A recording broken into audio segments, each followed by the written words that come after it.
ইন্নাল হামদুলিল্লাহ ওয়াসসালাতু ওয়াসসালামু আলা রাসূলিল্লাহ। কিয়ামতের একটি অন্যতম আলামত হলো সময় দ্রুত শেষ হয়ে যাওয়া। কিয়ামতের পূর্ব মুহূর্তে সময় দ্রুত চলে যাচ্ছে বলে মনে হবে। নবী সাল্লাল্লাহু আলাইহি ওয়াসাল্লাম বলেন, লা তাকুমুস সাআতু হাত্তা ইয়াতাকারাবাজ জামানু ফাতাকুনুস সাআতু কাশ-শাহরি ওয়া ইয়াকুনুশ শাহরু কাল-জুমআতি ওয়া তাকুনুল জুমআতু কাল-ইয়াওমি ওয়া ইয়াকুনুল ইয়াওমু কাস-সাআতি।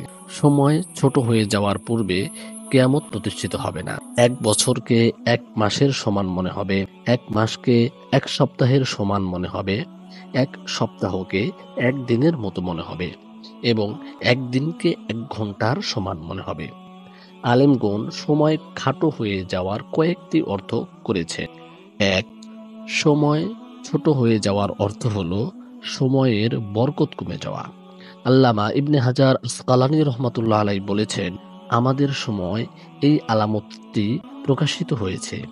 সময় দ্রুত চলে যাচ্ছে, অথচ আমাদের যুগের পূর্বে এরকম মনে হতো না।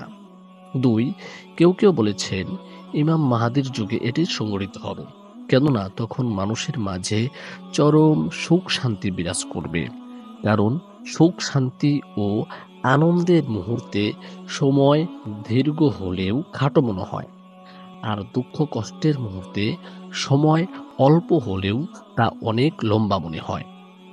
কেউ কেউ বলেছেন কেয়ামতের পূর্বে প্রকৃতভাবেই সময় খাটো হয়ে যাবে এবং তা দ্রুত চলে যাবে। সে হিসাবে এই আলামতটি এখনো প্রকাশিত হয়নি, তবে কিয়ামতের পূর্বে তা অবশ্যই প্রকাশিত হবে এবং নবী সাল্লাল্লাহু আলাইহি ওয়াসাল্লামের বাণী বাস্তবে রূপ নেবে। আল্লাহ তাআলা আমাদেরকে সময় হেফাজত করার তৌফিক দান করুন। আমাদের এই ভিডিওটি যদি ভালো লাগে তাহলে অবশ্যই চ্যানেলটি সাবস্ক্রাইব করবেন এবং আর যারা ফেসবুক থেকে দেখছেন অবশ্যই পেজটি ফলো দিবেন।